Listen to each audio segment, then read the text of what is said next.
This is another big question. What are the locations for vacation rentals? I get this question a lot. What areas? If you're a realtor wanting to know like where should I look? If you're an investor, where's the best to invest in with the biggest amount of ROI? So I want to try to give you some of those examples, and we'll continue to we try to provide as many of those resources as we can. It's important to try to learn from my mistakes. So I've already been down that road many times. So what are the locations for vacation rentals? So again, this is what we're using to get that competitive research. So with Airdna, this is basically saying that they're in 80,000 cities worldwide. So there's a lot of cities at the exposure right now to be able to pull it up, look at whether that is what you just saw or targeting a specific area, wanting to know the competitors. They're going to investigate over 25 key performance metrics, the ones I just kind of summed up. The really, really important ones are average daily rate. Your revenue, RevPAR stands for revenue per available room or rental. The hotels have been using that for years. And that's basically just a metric to be able to track how your revenue and how your performance is doing versus your occupancy and your revenue. So you can look at your occupancy, the amount of active listings, as we just saw, again, your rental revenue, and then booking lead times. That's a big one. So you can start to see how far out are people booking. Whether that's St. Louis, we're in Kentucky Lake now, in Colorado Springs, we got to know each market differently because people book their stay differently. The average lead time is typically 60 to 90 days. So that's good to know when you're pricing your property aggressively. You want to make sure you have a revenue management system in place.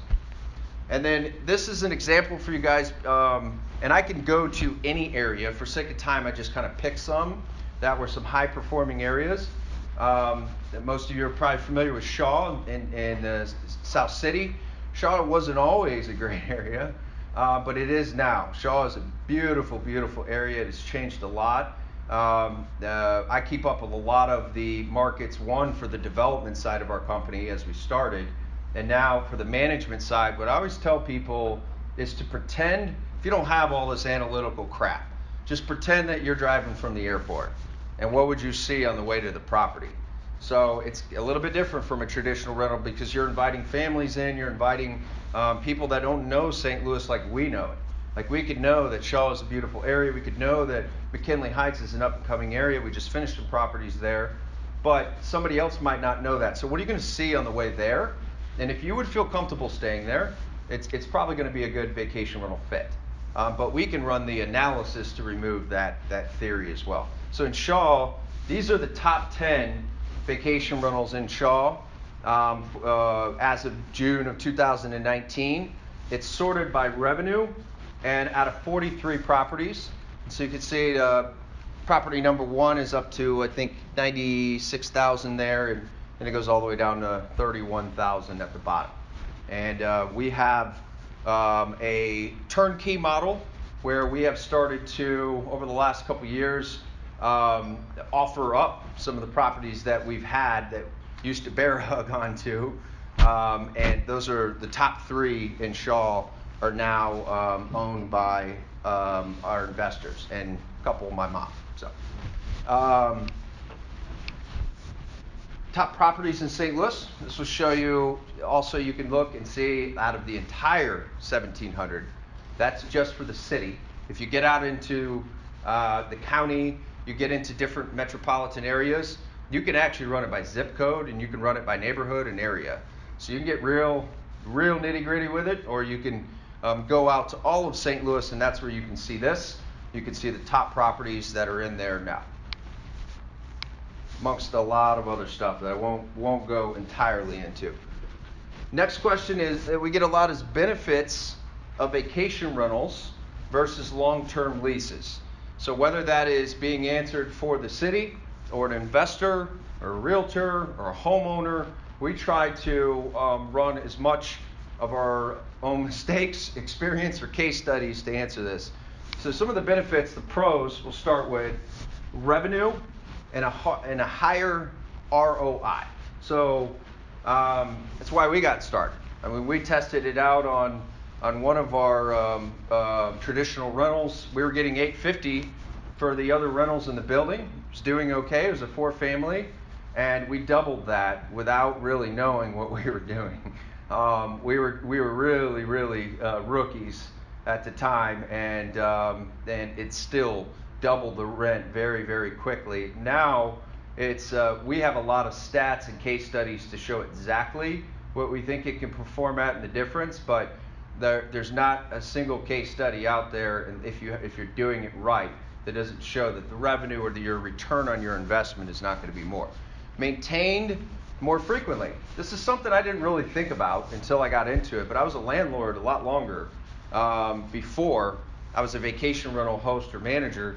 And if you think about it, do we have any landlords in the room? No? Okay, a few. So, Jim, how often do you think on the average traditional rental is maintained? Well, I mean, there's probably every couple months there's probably something you got to do. Something that you go over or get triggered to, calls, whatever. Yeah. Proactively, do you think that on the average traditional maintenance, would you say that there's a maintenance company in there once a month or once a week, checking on things before you get a phone call? I'd say every couple months. Yeah. Yeah. And that's pretty typical. Like it's like a quarterly. Yeah. And you're probably on like the good spectrum of that. I was not. I was like once a year. You know, they're checking out and I'm in there. I'm just keeping it real. I was in there once a year. They didn't call me. I wasn't there unless I'd leave them filters just for, but I had good tenants. We were in good areas, so we attracted good tenants. We've kept that same model. We had that same model in the traditional, but the vacation rental market, you have a cleaning company and a maintenance company that's there every single week. And sometimes they're there 3 to 4 times a week. So not only is it being maintained, but if there's a scuff on the wall, if there's something broken, if there's anything wrong, we're fixing it right then and there before the next guest shows up. So it's a whole different model. So then your property is a lot more well maintained, which is nice for investors. Then flexibility as a host is more systematic.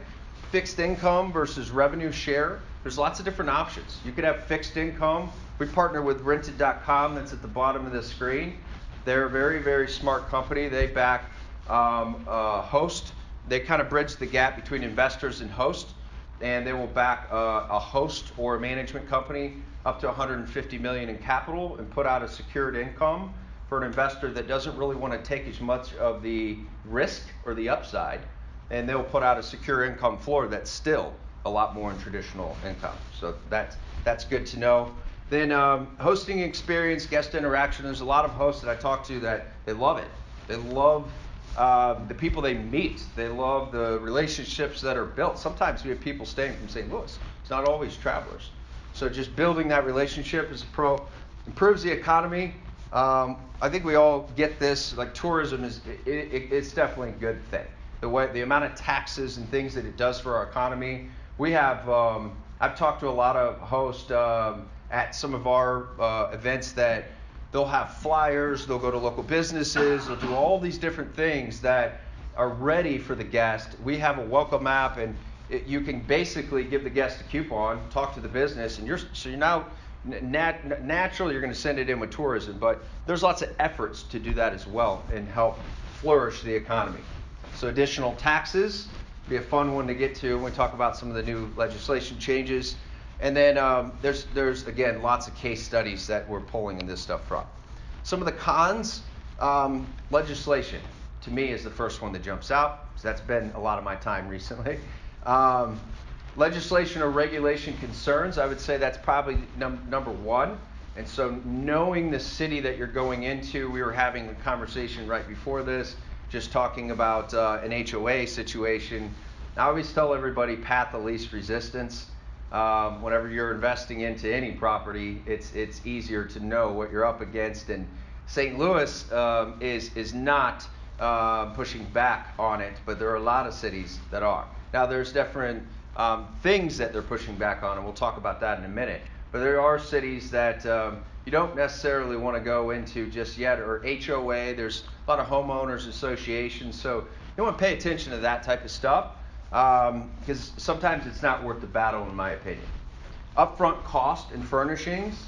So it can be a little bit more to really furnish this home. It's like setting up another hotel. So setting up nice furniture, supplies, all those things. So it can cost a little bit more as an investment. And then a little bit more of an advanced setup and time invested than slapping up a Zillow listing or with a realtor or whatever. It can be a little bit more into it. So those are some of the cons. How do local ordinances affect viability and profitability? So this is, again, where a lot of our time has been discussing the efforts that we can do. This is just a quick picture from a video I made on YouTube. And that nice little danger sign, has anybody got one of those before?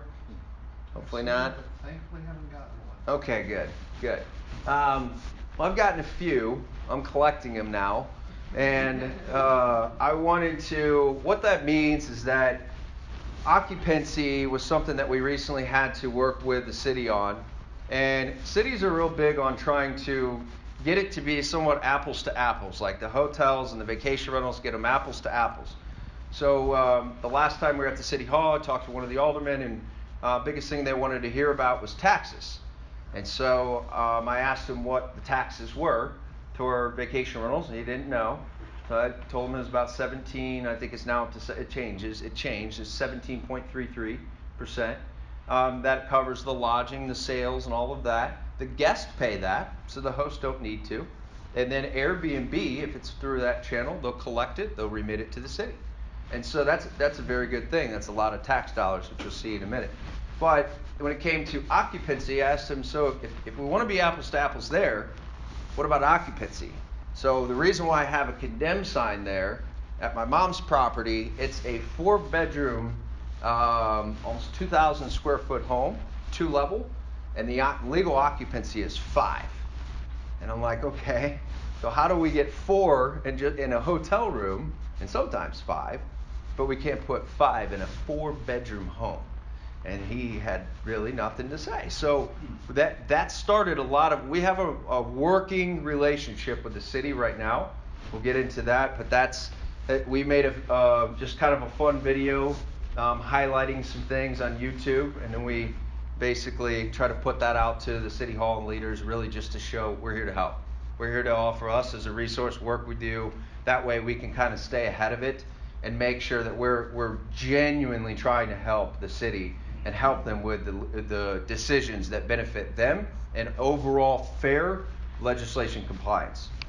So recently, I won't hit you with all of them because there's a lot of that. We just did a training on this, and it is online. I'll show you that. And so if you want to learn more about the legislation, I'll show you those resources so you have a place to go and learn more about it.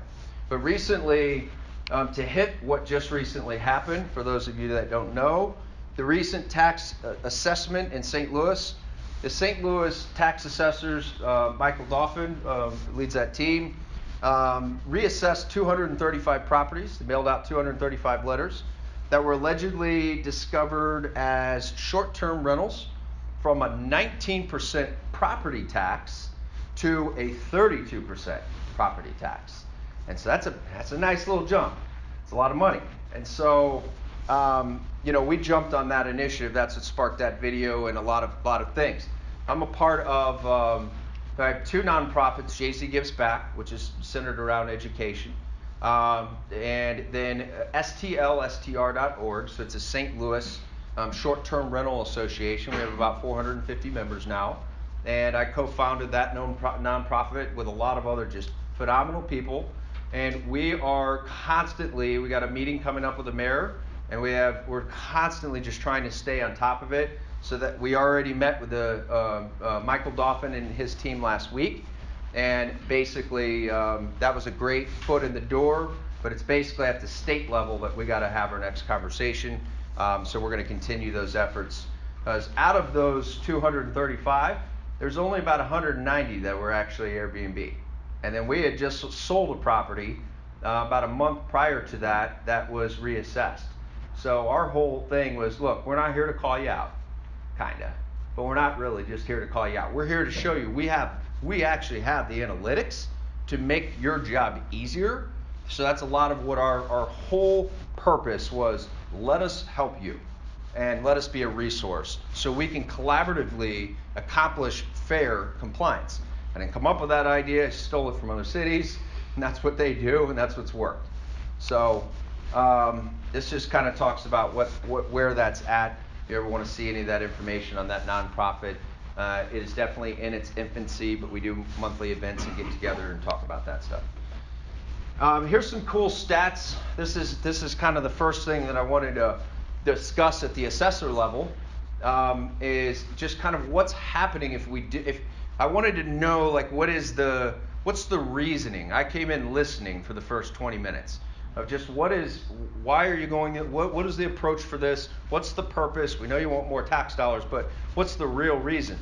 And we heard a lot of things, and essentially it was that they looked at the properties as being commercial properties or like hotels. So we kind of played it out with stats. And like, so in 2016, long ago, Missouri collected $9 million in lodging and sales tax in 2016. Last year, $48 million. It's kind of a nice jump, right? So $48 million in the state of Missouri. If we just cut off 20 of those 235, that's millions of dollars. So we got to be very careful at the state level of making sure that we make those decisions wisely, and that's really our whole purpose of going in there, was just to be a resource to these numbers so we can kind of help educate and just empower decisions. That's it. The better choices based on data, no emotion, just based on raw data.